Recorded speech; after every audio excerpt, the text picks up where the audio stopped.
hour. Before we get going with today's session, let me quickly run through the usual housekeeping. Your microphones and cameras are currently switched off, and we'd be grateful if you could please keep them that way. It will ensure there's no background noise and our speakers can be heard nice and clearly. I should also inform you that this session is being recorded, and we will send you a link of the recording by tomorrow. Do feel free to share this with your colleagues. As usual, today's working lunch will qualify for 1 hour of CPD, and we'll be sending you proof of attendance along with that link to the recording of the session by email tomorrow. Now, current global economic and political conditions have combined to create the most challenging landscape in modern times for investors. With growth funds stalling, a bond market in turmoil, and value investors enjoying their time in the sun, a properly diversified portfolio has never been more important. I'm joined today by abrdn's Head of Investments, Darren Ripton, another member of the investments team, Jason Day, and their Head of Business Development, Jim Stacey. Over the next hour, they will give us their view on diversification, how they achieve their goals at abrdn, and the ways in which they are taking the current economic climate into account. Do feel free to put any and all of your questions to our speakers using the chat function, which you will find in the bottom right-hand corner of the screen. If you wish to remain anonymous asking your question, then simply select my name from the drop-down list in the chat box before you type your message. This will then be sent only to me and I can see it, and you can remain anonymous to anyone else listening in. So just before I hand over to our speakers, let me quickly run you through our learning objectives for today. By the end of this session, delegates will be able to understand what the current macro backdrop and market outlook means for investors now and moving forward, understand tactical asset allocation and the rationale behind it, understand how to explain to clients the importance of diversified portfolios and multi-asset investing, and provide practical tools to assist in reassuring clients on benefits of long-term investing. So that's CPD covered. I'll now pass over to Jim to begin, and I'll be back a little bit later to facilitate a Q&A. Jim, good afternoon. Good afternoon, Hope. Thanks for the invitation for today. I'm just going to share my screen, hopefully.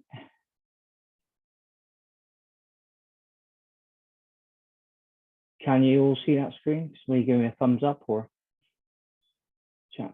Okay. So yeah, good afternoon, everybody. My name is Jim Stacey. I'm Head of Business Development for Aberdeen Discretionary. I'm joined today by Darren Ripton, Head of Investments, and Jason Day, our Senior Portfolio Manager. As Hope mentioned earlier in the introduction, we're in a very uncertain world. Lots of things going on that we've not experienced for quite some time. We've got central banks increasing interest rates. We've got record inflation across the globe, particularly in the UK. We've got a war on our doorstep in the Ukraine. We've got incredible political uncertainty that's affecting everything that happens in the UK in particular. An energy crisis, global energy crisis, and we're actually experiencing some labour challenges and strikes over the last 6 months in the UK. So a very, very different world to what we were experiencing, say, 2 or 3 years ago. So Darren Ripton, our Head of Investments, is going to give you a view on the world, where we think it is now, what we think is happening, and where we think it is going to look like going forward.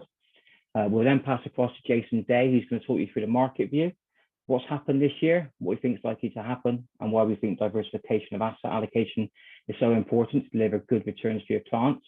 And then finally, we'll pass back to myself and I'll look at timing the market. For the first time in quite a while, lots of clients have been having annual review meetings where their valuations have gone down. This does create a lot of uncertainty, and it's really important that we remind our clients that now is not the time to panic and that they stay invested, and the reasons why that's a strong thing to do, and demonstrate through past history why that's been the most profitable way to do things for their personal futures and also for their financial well-being. So without further ado, I'll pass across to Darren to talk you through our view on the world.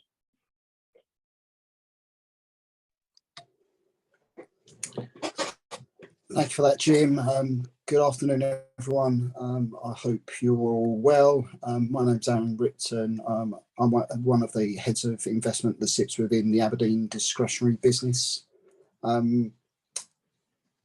It's been my great pleasure today to be able to run you through a few of our thoughts about where we are from a macro markets perspective, what we believe the direction of travel is likely to be, and actually what some of the risks to that overall view of the world are. I'm also then going to try and provide you with a little bit more context on where we are from a market perspective, the returns that we've seen from various different asset classes so far year to date, and really the impact this has had on underlying client portfolios. But before I start, I just wanted to issue a slight word of caution. Our outlook for the next 9 to 18 months is not it's not for the faint-hearted. So with that caveat in place, we'll kick off. So I really thought that the best place to start was really asking the question, what is the investment world currently worried about? So if you could just flick over to the next slide, please, Jim.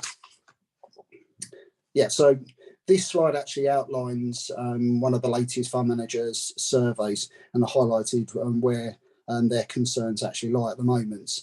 And the top three areas of caution, I suppose. The first is inflation. That's represented by the green area on this particular slide. The second is hawkish central banks and really their reaction function. That's shown in the royal blue. And the third, but by no means least, is ultimately the global recession that is likely to lead from that reaction function. And that's really shown in the navy blue, and that you can see in the at the bottom of the screen there. And really those kind of three areas of caution and concern ring pretty true when we're talking to a broad range of market participants. So that really does kind of frame our view of the world going forwards. But we definitely don't have all the answers, and I've never professed that to be the case. So we'd actually really quite like for you to be part of this presentation today. And we've organised a few surveys with our good friends here at Professional Advisor. So we'd just like you to take part in the first of those. So if you could flick over to the next slide, please, please, Jim. Yeah, so there we go. So the first of our surveys for today. So essentially we'd like you to get involved on this. So could you please vote now on where you think the level of headline inflation is going to be in the UK by the end of 2023? So will inflation be higher than it is today? Will inflation be lower than it is today? Or do you think inflation will be broadly the same? And then once we've got those results from those surveys coming through, and then hopefully we can actually see whether that kind of chimes with where our views of the world are and the BOE. And thank you for that, Andrew. Yeah, so essentially what we can see here is that there is a pretty big consensus that by the end of 2023, that inflation will actually be lower than we're actually seeing it today. So, okay, let's see whether that actually kind of chimes with our views of the world. So if we can flick over to the next slide, please, Jim. Okay, so this particular slide has got three different charts on it. So let's start with the chart on the left-hand side. What you're actually seeing here is the level of inflation that is in place in the UK at this point in time. So we've got headline inflation, and that's showing at about 10.1%. We've got core inflation, and that's showing around 6.5%. And I mean, both of these levels are considerably higher than the BOE mandate, which is about 2%. Now, there have been some key drivers over the last 12 to 18 months that have really pushed those inflation levels above the BOE's mandate. What we would say is that the impacts of the special military operations that we've been seeing in Ukraine have really kind of intensified those changes. So the issues with the supply of oil and gas and energy, and the not inconsiderable impact on foodstuffs due to the high proportion of grains such as wheat and barley that have come from these regions, which are essentially the breadbox of Europe. Now, that's really kind of all shown in the chart on the top right-hand corner. You can see the various different breakdowns of the impact of or the impact on inflation. Now, from an energy price perspective, the government has actually put quite significant measures in place, at least over the next 6 months, to the limit of level of impact to households within the UK. And really, that's what you're seeing in that bottom right-hand chart. So the back line is essentially showing you the level of inflation that we think the average household is going to see over the next 2 to 3 years. essentially what you're seeing now is that that's going to peak around this time, actually October time, in 2022. Between 10 and 11% is where we believe, and essentially then it's going to fall quite rapidly into 2024. Now, if those particular policies hadn't been in place, then we would be expecting inflation to actually peak considerably higher and essentially slightly later into 2023. Now, I suppose the risks that we have to this particular view is that inflation, which has been stubbornly sticky within economies, does actually hang around for quite a lot longer than either ourselves within Aberdeen, or essentially the BOE, or in fact, by the looks of that survey, your good selves within the economy. So essentially that is one of the risks that we do highlight. Next slide, please, Jim. It's all very well us talking about the various different levels of inflation, though, but if you're out seeing an underlying client, you want to have some reasonably specific data which is kind of brings that home to them as a client.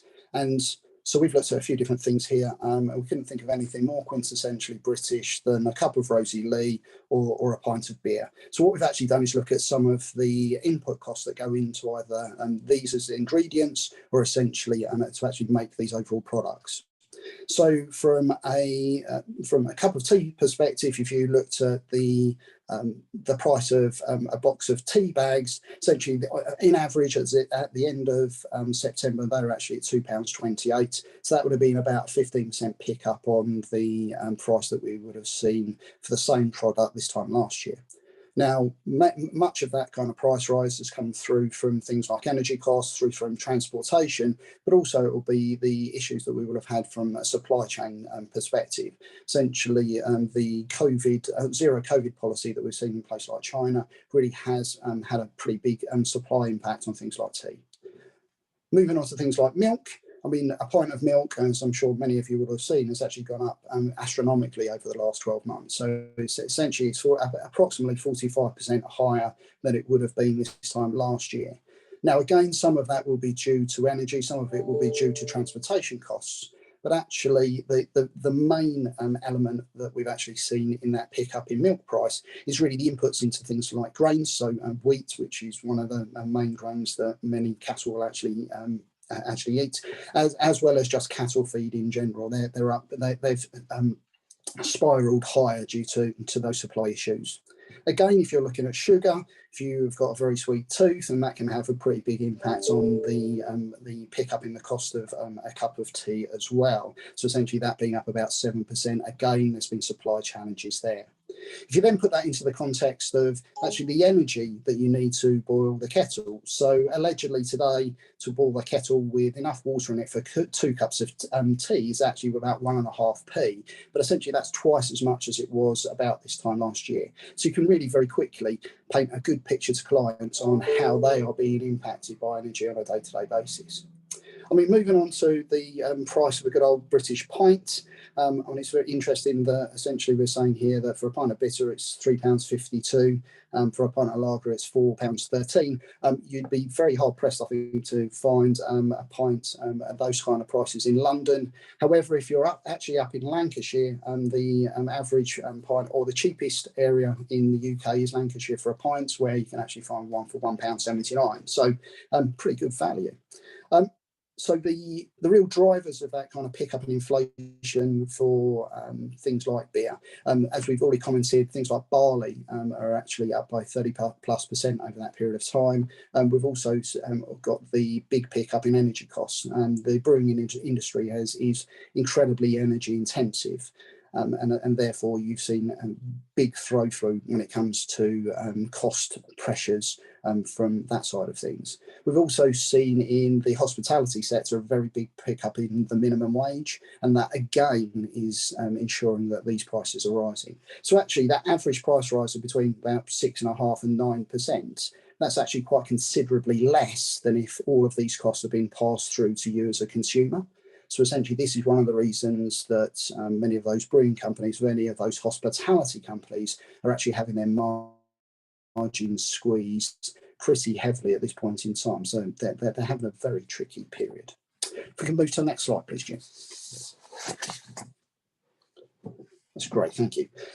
We mentioned labour market costs on the last slide, and that's one of the things that central banks get incredibly worried about. The BOE and Andrew Bailey specifically, I suspect, will be pretty upset if he looks at the chart on the left-hand side. The darker blue line is actually showing the level of unemployment in the UK as at the end of September. So what you're actually seeing here is unemployment levels are back to the levels they were before the pandemic. But what you're also seeing is in the turquoise line is a very big pickup in wage growth. Now, wage growth and growth in wages and the expectation of that is one of the things that central banks get very, very worried about, because once that's in the consumer psyche, it's actually very, very difficult to then actually kind of put pressure on that to actually fall. So it's one of the things that will be a key signal for central banks on where they think the forward-looking inflation curves will move. If you then put that into the context of the level of industrial action that we seem to be under threat from at the moment, lots of unions are actually balloting their members on strikes at the moment. The level of industrial action threats, it hasn't been this high since the 1970s. So again, it's another area that the BOE will actually kind of have to focus very heavily upon. If we move to the next slide, please, Jim.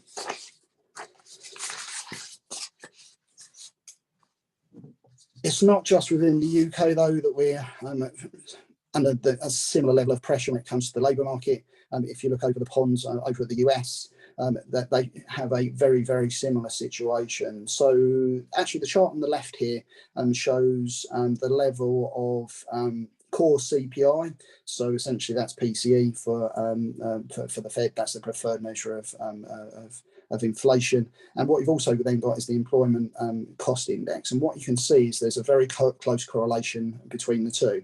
Now, if it's whether it's causation or correlation, that would be perhaps a conversation for another day. But you can see that there is an upward tick here, and that will definitely be something that the Fed is very, very aware of. The chart on the right-hand side, again, is supporting that view that employment within the US, continues to be very strong. These charts actually show the number of jobs that have been created in the US over the last couple of years. What you can see is that there's still been 300,000 plus jobs that have been created. Essentially, October's numbers actually came out last week, and again, it was above expectation. There were 261,000 jobs that were created in the US in October of last year. So again, something that the Fed will actually have to take into account. If you also then think that the JOLT survey, which measures job openings in the States, that will actually bounce to a level of 10.7 million. So these are actually kind of roles that still need to be filled in the US when you've already got a very low level of unemployment. So unemployment in the US is running similar types of levels to the UK. It's about 3.7%. So again, very tight labour markets, lots of demand still for labour out there, and that tends to lead to the threat of increased pay rises. So that's kind of where we are from a view of labour markets. But what we'd actually quite like to know is what your view are on interest rates. So this is one of the surveys we'd like you to take part in, please. So could you vote on where you think interest rates in the UK are going to be at the end of 2023? Will interest rates be higher than today? Will interest rates lower than today? Or will interest rates be broadly the same of where they are? And then again, we can actually kind of have a look at those results, see whether they chime with our views of the world, but probably more importantly for this particular one, whether they chime with the views of the world of the BOE.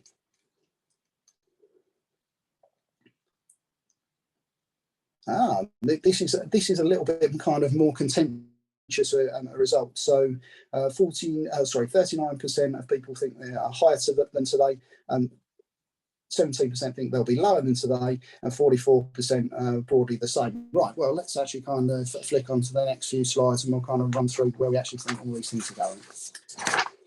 Okay, so what we've actually got here on the left-hand side is the views of where the various different rate curves are going within the US, the UK, and in Europe. What you can actually see is over 2023, we continue to think that there'll be a reasonable pickup in the interest rates within the Bank of England.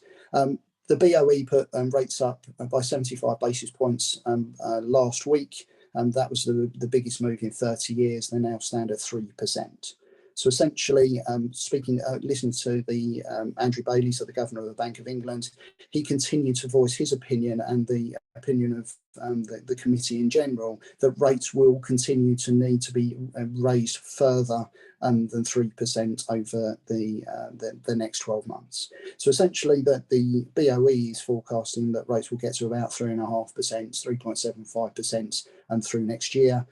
We probably don't argue that they need to go further than they are today to control inflation. I think the expectation within the Research Institute within Aberdeen, though, is that a level of 3.5% just won't be high enough to actually kind of curb the level of inflation that we're actually seeing out there at the moment. So our expectation is that rates will get to 4.25%, 4.5% by the middle of next year. Now, that's all well and good, but if you then look at where market expectations actually are today, and market expectations for rates in the UK are at 4.6, 4.7% as we sit today. So both the BOE and Aberdeen itself are actually forecasting that rates will actually peak at considerably lower levels than the rest of the market at the moment, and that's something again that we're very aware of. Again, from the Federal Reserve side of things, we've actually seen rates rise again in the States last week. So again, the Federal Reserve raised rates by 0.75%, back to 4%. The view is that rates will again rise by about 50 basis points at the December meeting, and they're likely to have another 50 basis rate rise in the US and in the early part of next year. Now, the outcome of all of these rate rises, and both central bank governors have already spoken about this, is that in the UK, if we're not in recession at the moment, and the Bank of England governor believes that we will be in recession over the next few quarters, and we could well be there for the next couple of years. Similarly, Jay Powell in the US has been very adamant that rates do need to go up. They need to stay higher to get on top of inflation in the States. And there's a pretty good chance that we'll actually be falling into recession in the US as well next year. And that's really coming through in our forecasts on the next slide. So Jim, if you could flick forward to the next slide, please.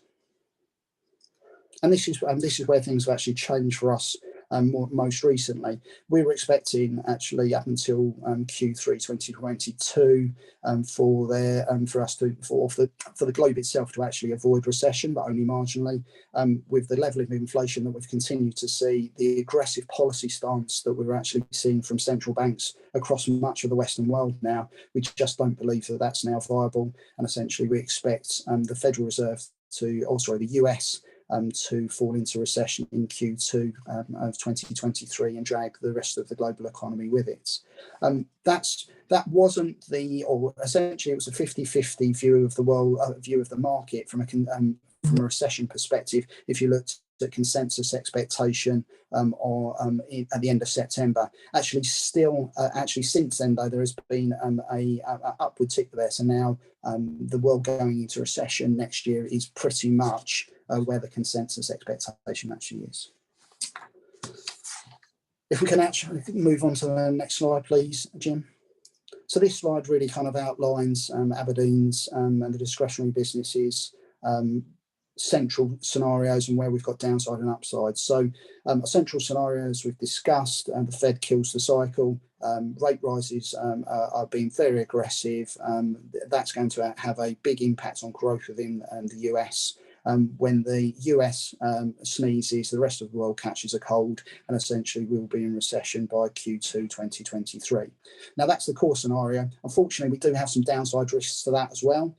Essentially, the stagflationary shock we think is completely plausible, especially in places like Europe. And there's still, we believe, going to be real pressure on commodity prices in Europe over this winter. Although it's been very warm up until now, we're expecting that to change and actually be actually very difficult first quarter of next year. And also there's then still the view that that could still be a problem next year as well. So having high interest rates, high inflation, and actually the Eurozone being in recession is a completely plausible scenario.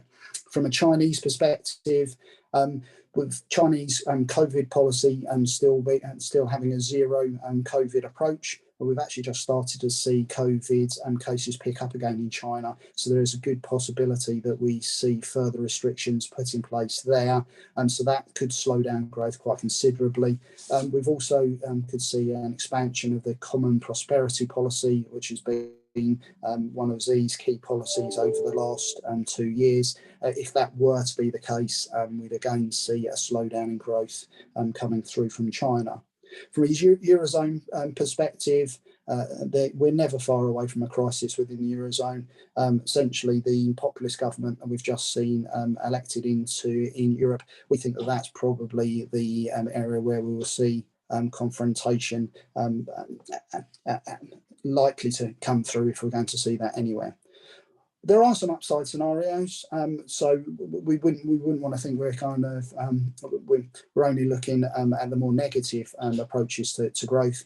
So from an upside scenario, the Fed walks the tightrope for us. Essentially, there is a chance that the Fed could actually implement its interest rate policy and actually avoid recession and actually manage to move the US economy into a soft landing rather than a recession. However, we think that is less and less likely as inflation continues to be higher and rates are even more aggressively moved upwards. There is also the view that a consumer could save the globe and the world from recession as well. Essentially, there were lots of savings built up through the COVID period and through March 2020, when savings ratios in both the US and the UK got to 25%. However, lots of those savings, especially in the US, have already been kind of drawn down on, so they've already been spent. So savings ratios in the US now are back to about 3.1%, which is almost like the long-term average. In the UK, they are still slightly elevated, so there's still 7.6% there, but we just don't think that there's enough cash in the UK to offset those the issues that we're going to see with higher rates. Supply side, so it's the other side of the coin, I suppose, from that rapid savings rundown. Supply side recovery could come through, so you could see China actually open up, so remove its COVID policy. You could see them stimulate and essentially get growth back going again. But again, in the timeframes that we are looking at, we just believe that that's less and less likely. And also with the pickup you're seeing in COVID more recently, the likelihood that they're going to change that policy in the short term seems to us reasonably small. So if we move on to the next slide, please, Jim. So that's kind of where we sit from a macro perspective. I'm only sorry we can't really be a little bit more positive about things. That with the level of inflation and the reaction functions that we're seeing coming through from central banks, and we're finding it very difficult to actually come out with a more positive view of the world. But let's kind of move on to markets. Hopefully there's something that we can perhaps add some positive light onto here. So let's just have a look at the performance of some of the asset classes over the year to date. Now, again, unfortunately, there isn't really a huge amount of cheer from this particular slide. What it highlights is we've had some pretty difficult performance across equity markets, especially in areas such as Europe, which has a closer proximity to Ukraine, and is more impacted by the pickup in energy prices that we've seen. And on a slight positive note, if you've been a sterling investor, the weakness in the pound has actually insulated you somewhat from the falls that we've seen in local currency terms. So it's essentially, if you're looking at things like the US, the performance there would be more like down 20, more 25%.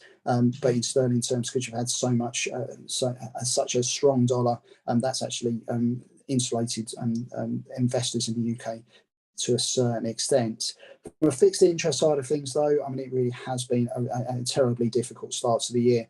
The issues that we've had around the mini budget really did hit the gilt markets. So essentially, the gilt index itself was down 25% plus to the end of September. It's recovered marginally, but again, it's still down over 20% at the moment. It wasn't just UK government bonds that had a difficult time. So US Treasuries, even hedged back to sterling, they were down 13.5%, 14%.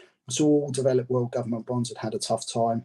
The knock-on effect that you've had then is that interest rates sensitive securities such as global investment grade bonds and global high yield bonds have suffered in that environment, as well as actually seeing spreads move out as well. So that additional level of interest rate or interest payments that you want to receive as an investor to compensate you for the level of default that you're taking on, you want today to be compensated more as the level of or the likelihood of a recession is coming through, and therefore they've sold off a little more as well.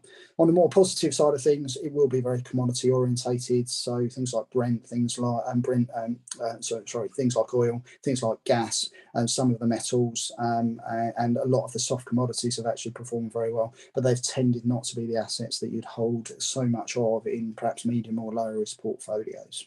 So that's the past.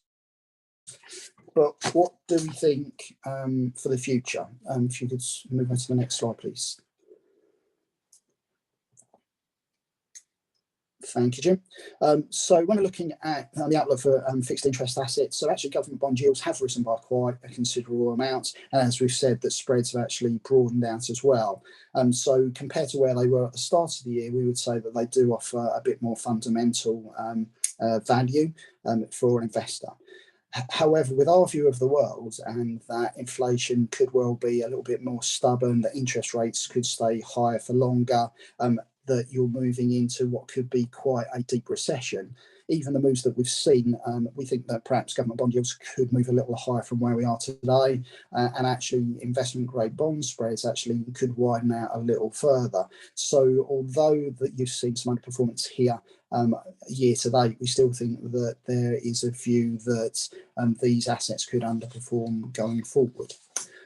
Unfortunately, it's a similar type of story in equity world. So if you can flick over to the next slide, please, Jim.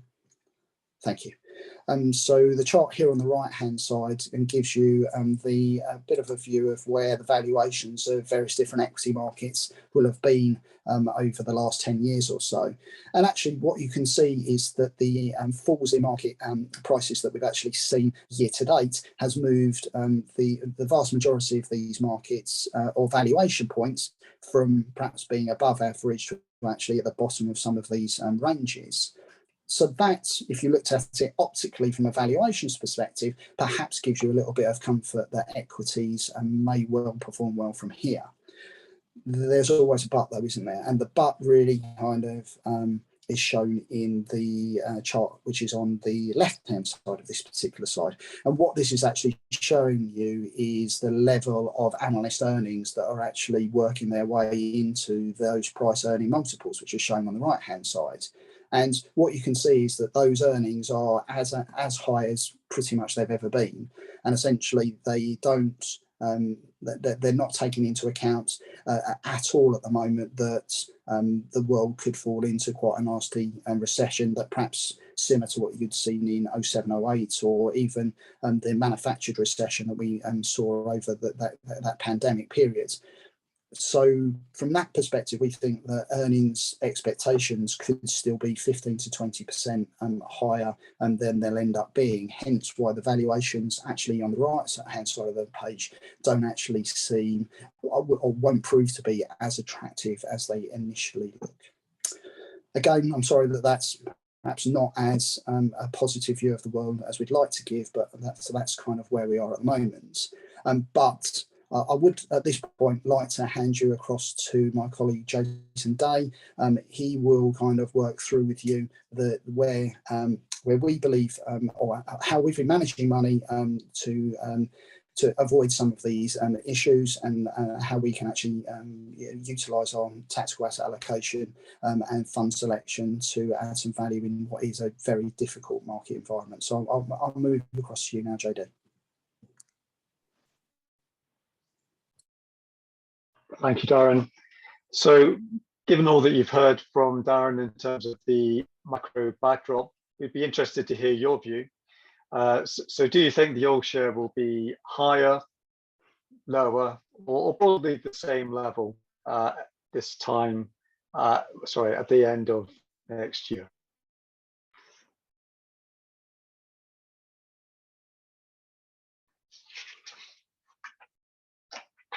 Whilst we wait for the results to come in. So we've painted a pretty stormy picture of the macro backdrop. So how are we positioned, and how might our positioning evolve as we navigate the rest of the year? So effectively, it's pretty stormy, as we all know. It started as a squall, and the storm has picked up pace throughout the year. So essentially what we've been doing on slide 19 is applying some weatherproofing as we navigate through this environment. If we're able to go to that slide, Jim.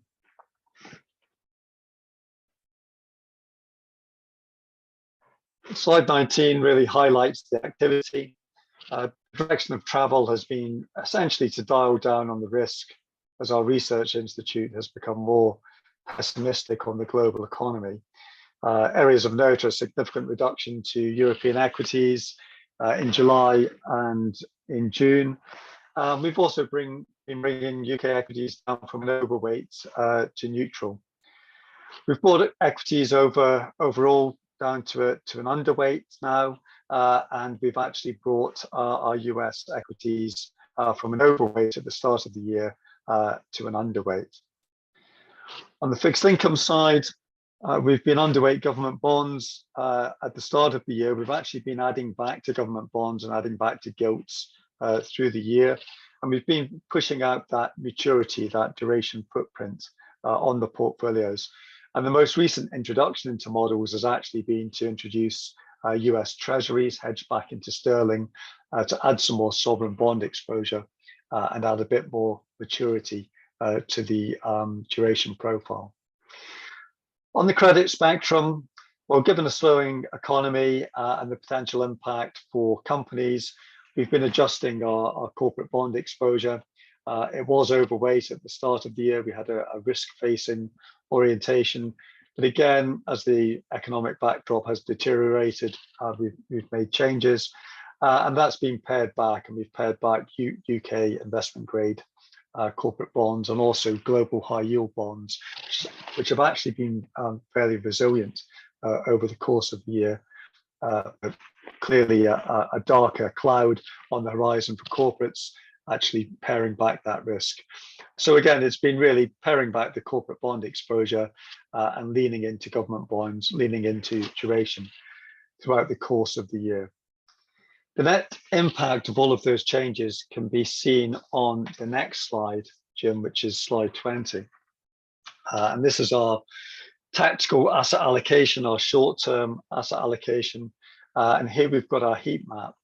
So orientation here, the key, blue is overweight, red is underweight, and 0 is neutral against our long-term, our strategic asset allocation. You can see at the top there, fixed income, we've got some blue, so we're overweight overall on fixed income, and that's prominent if you look within that fixed income box, on the left-hand side, you see it's US government bonds are providing that tilt with a neutral weighting to all other fixed income segments. In the middle there, equities, well, read across all 5 risk-targeted models that we manage. So underweight equities overall. Composition of the equity underweight is quite interesting. As Darren alluded to, Europe's really at the epicenter of the storm with the conflict emanating out of Russia and Ukraine. Heavy dependence on natural gas and crude oil from Russia, so 40% of natural gas imports into the Eurozone came from Russia before the conflict, a third of their crude. So clearly that's going to have an impact on the consumer. It's going to have an impact on industrial production. And we've already seen that feeding through to inflation. So inflation's at a 40-year high in the US and in the UK, but inflation prints are actually higher in the Eurozone because of the conflict. So we've got a deeper underweight to European equities, as you would expect. US equities, we are underweight. And Europe, we're actually neutral. And we actually quite like the UK because the UK has a value bias. FTSE 100 is very much dominated by large cap, multi-cap companies, which have a major footprint in materials, energy, and natural resources. And also, FTSE 100, 70% of companies derive the bulk of their earnings from the overseas markets. So actually having a weak pound is actually quite beneficial for those types of companies. So the UK really is our value offset to offset the US market, which has a growth orientation, and Europe is very, very cyclical, which is why we've got that deep underweight. If I could invite you to look towards the bottom of that matrix, we've got some other asset classes. We've got absolute return where we're underweight in red.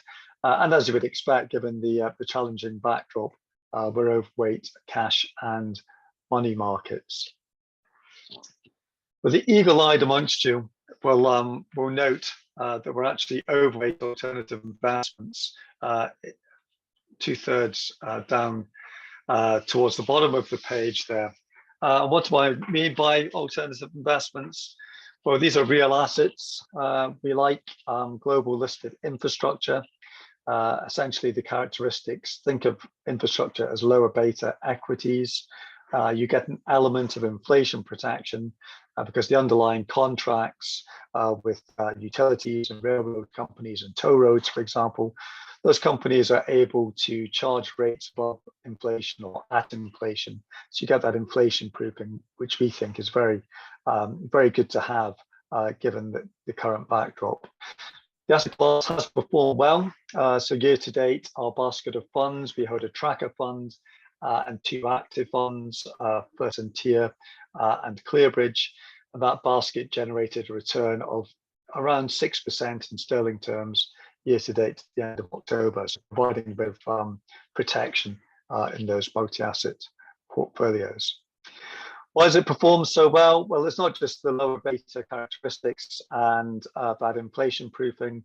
The US element has got rather a lot of US natural gas midstream companies, and they've been able to export their natural gas into the Eurozone for a fairly healthy margin. So that's really propelled returns for the asset class. And we've actually been trimming some of those profits from infrastructure through the year. Structurally as well, energy companies in the US, there's been a move to renewables with a lot of utility companies, in fact, and those types of companies should be further supported by Biden's Inflation Reduction Act, which should provide a lower carbon footprint for energy consumption and less dependency on the Middle East and Russia going forward. So in a bit of a sweet spot, infrastructure, which is why we're overweight overall. Slide 21, please, Jim. So as you would expect, being nimble, we think, has an advantage in terms of asset allocation. We also think you've got to be very active in terms of your manager selection.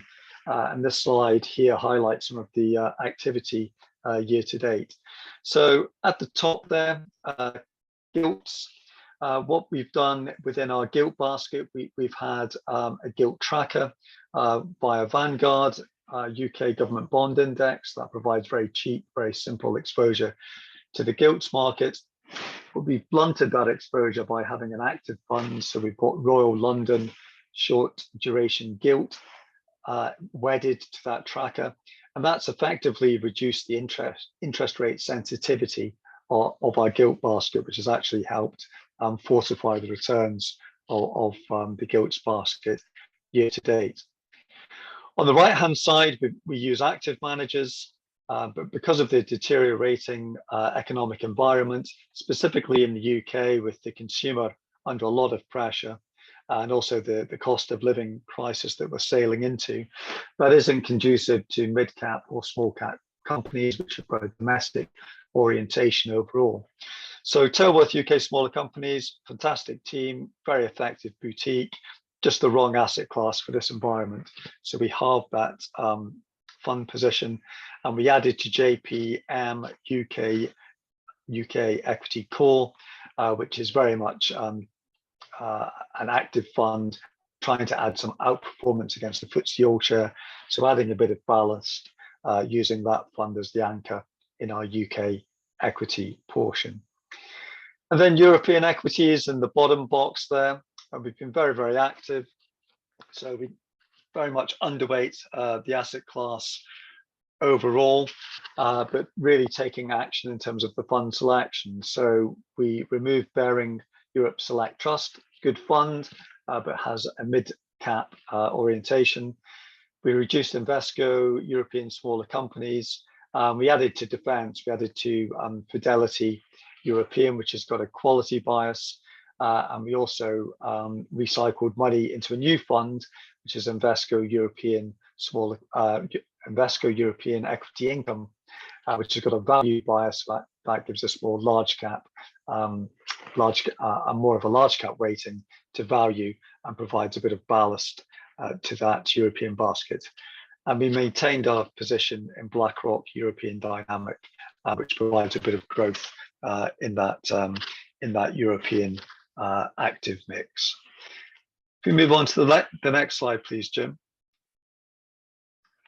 So the conclusion then, to sum up, so the backdrop on the right-hand side, that's the Jackson Hole Symposium. So as Darren has alluded to, we think it's more likely that the Fed kills the cycle rather than the Fed walks the tightrope. So what we've brought back are our expectations for growth, and we've actually got recession now planted for the second quarter of next year.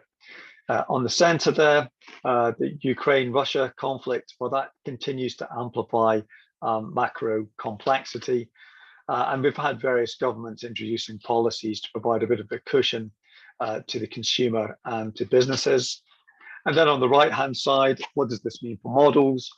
Well, as you would expect, given that economic picture that we've painted, we're underweight risk assets, certainly underweight equities, and we're not overweight credit. We actually prefer sovereign bonds at this point in the cycle. And we've got a bit of cash too, a bit of dry powder to deploy into risk assets. In terms of direction of travel, given the picture that we've painted, it's probably more likely to be selling into any equity rallies rather than add to equities at this point, looking really to lock in our horns and make the portfolios more defensive as we face a more challenging backdrop next year, and that recession we think happening in the second quarter of 2023. I'll hand over to Jim to run through some market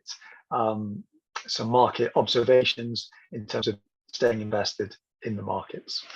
Thank you. Yeah, thank you, Jason. So just to quickly finish up, as Darren and Jason have alluded, it's a really challenging time for clients to be invested. One of the things you want clients to do, though, is stay in the market. So it's probably the wrong time to come out of the markets and panic. And so, we're in quite an unusual situation where we've got equities and gilts down at the same time, and that has not happened that often. If you look at this chart here, going back to 1928, there are 5 separate occasions where we've seen negative returns in a year from equities and bonds. And if you look at the 1931, it's a 43% return in negative return from equities, a 3% return from bond, and a 60-40 balanced portfolio would have returned negative 27.3%. But the key thing here is you see a bounce back either in equities and bonds at the same time, or in one or the other over that 2-year period. So if we go to the bottom right-hand side of the chart, you'll see 2022, we are actually currently at the end of September, 23.9% S&P 500 is down. The 10-year US gilt treasury yields are down 16.7. So a 60-40 portfolio will be down around about 21%. But as I mentioned earlier on, we've seen the bounce back, and the bounce back happens quite quickly previously over those 5 periods that are highlighted in yellow. So the key message here is to clients, actually don't panic, stay invested, because when markets do return, you want to make sure you participate in that market return. Both Darren and Jason talked about recessions, and what we've got here is the recessionary period since 1945, the duration of that period, and what actually happened to GDP over that period of time. And then the actual S&P 500 returns 1 year on from the recession ending, 3 years on from the recession ending, and then 5 years on from the recession ending. And what you can see is that the average recessionary period lasted for about 11 months. The GDP average drop is about 2.4%, but the actual S&P 500 return 1 year after that recession ending is 15.3%. Over 1 year, 45.84 over 3 years, and 120.33 over 5 years. So being in the market, staying invested, means you get the best type of return you can get post-recession. And indeed, the last recession we had was December 2007 to June 2009. GDP dropped by 5.1%, but the 1 year return at the end of the recession was at 14, the 3 year 57, and the 5 year 137%. So again, just reassurance to give your clients, actually, if you're already invested, it's really important you stay invested, because you'll get the best returns on the upside, and actually over the longer period of time, deliver better financial returns, which means they can have the lifestyle and financial futures they're looking for. So all it remains for me to say is thank you very much for listening. I'll pass you back to Hope for any questions. Thank you. Thank you, Jim, and to Jason and Darren as well. So to start us off here with questions, you've talked a lot about the US, the UK and Europe in the presentation, but I'm sure many of our listeners this afternoon will be interested to hear about your outlook for China specifically.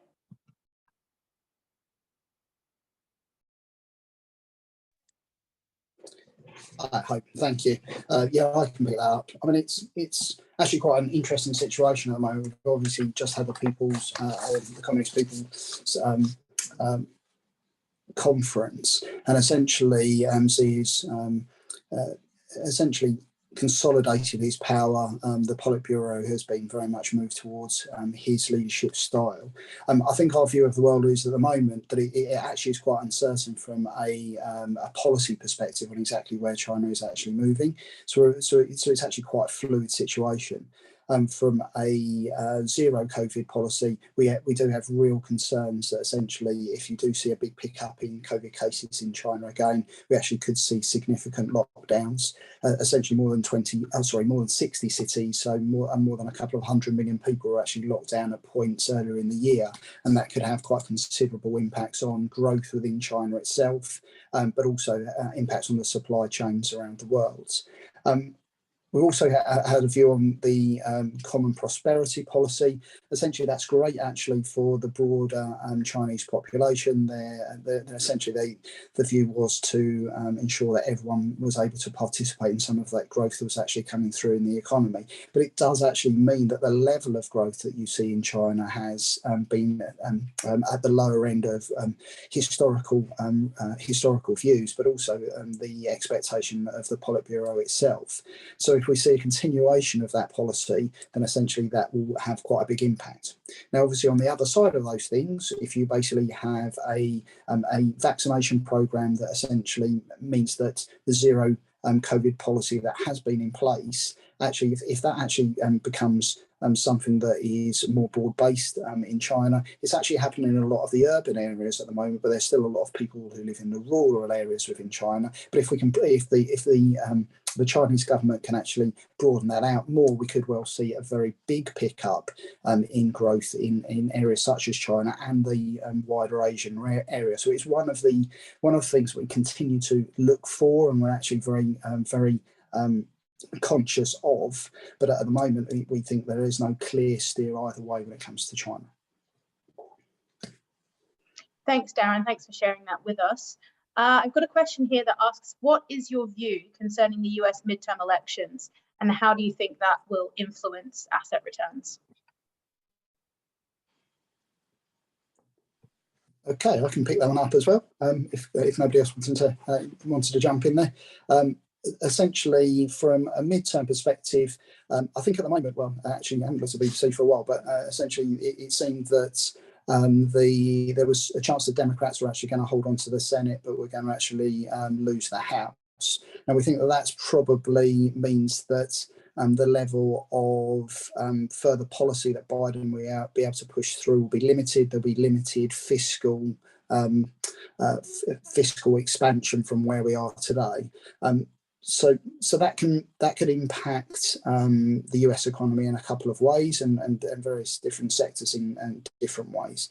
So from a Republican perspective, if they'd have won both houses, we would have suggested that was probably quite beneficial to areas of the economy, such as energy, such as healthcare. So essentially, the level of regulation that you would see in those areas would probably be less than it would have been under a Democratic, if the Democrats actually controlled both houses. The only thing is that if you are looking to invest in areas such as renewables, that's likely to have been impacted in a more negative area. So that, from a Republican clean sweep, that was what would have happened. From a Democrat side of things, you'd have probably had the opposite. Where we are at the moment with it looks like the Democrats are going to hold the Senate but actually lose Congress. And essentially, we think that just means that we're more in a stasis. So essentially, Biden won't be able to push through any, or the Democrats won't be able to push through any further reforms. But essentially, you're not going to see such aggressive Republican policy either. So in that middle ground of stasis, we think. Thanks, Darren. I think we've probably just got time for one more question here this afternoon. A good one here that we can end on. You seem to be very bearish on outlook for most assets in general. So what would you say needs to happen for you to turn more positive? Yeah, no, I can pick that up as well.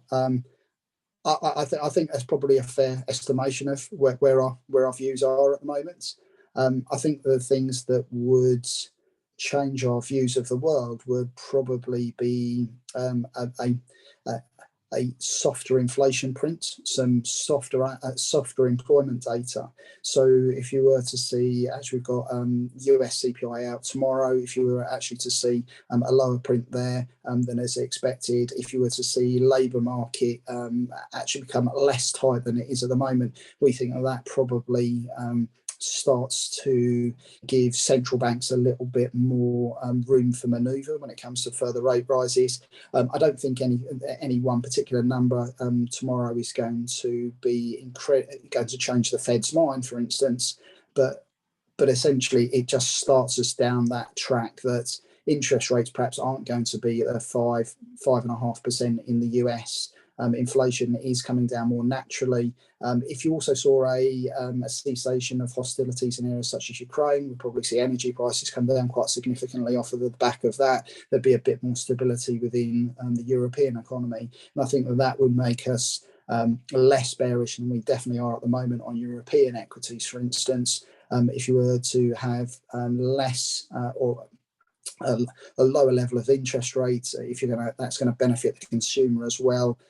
From a demand perspective, that probably allows us to be more bullish when it comes to things like small and mid-cap equities in these areas, and that would actually allow us to spend a little bit more risk within portfolios in a little bit more confident manner. But we just don't have that confidence at the moment. Well, thank you very much. That was a really interesting presentation, and thanks, Darren, for your insight in the Q&A as well. So before we wrap up, let's just take a quick look at the learning objectives on the screen again. I'd like to thank Darren, Jason, and Jim for joining me and letting me and the folks at home grill you with our questions. On that note, if you have a question that didn't get answered, I'm sure our speakers will do their best to do so after the event. And before we close up, I would like to just reassure you again that your CPD will be delivered tomorrow. Now, just before we close, let me leave you with a teaser of what's to come from PA events throughout the rest of the year. We'll be back on the road again with our At Retirement Roadshow. On the 15th, we'll be at Reading Park in Harrogate, followed by the Mere in Knutsford on the 16th, and the Belfry in Sutton Coldfield next Thursday, the 17th. The following week, we'll be at Lee Court in Bristol on Wednesday, the 23rd of November, and the following day, we'll be finishing up the roadshow in London at 1 Whitehall Place. We have an array of speakers for you at the roadshow where you can hear the latest updates from the likes of Adviva Financial Advice, Audier, Canada Life, Dynamic Planner, Legal in General, LV, and Simply Blizz. On the 7th of December, our next working lunch will feature Bailey Gifford, who will be updating us with the details of the Monks Investment Trust with their Client Service Director, John Henry. And finally, on the 14th of December, we'll wrap up the year with a working lunch with Schroders as they reveal the results of their latest financial advisor survey, which could assist advisors with their 2023 business plans. We'll be joined by Schroders' Gillian Hepburn and Alex Spunk, as well as Philip Martin from Unique Financial Planning for that. All in all, it's a total of 6 hours of CPD for you. So that's it for today's session. All that remains is for me to thank you, our readers, for your company this lunchtime. I trust you found this session helpful and worthwhile. And if you did, perhaps we'll see you again next week. Goodbye.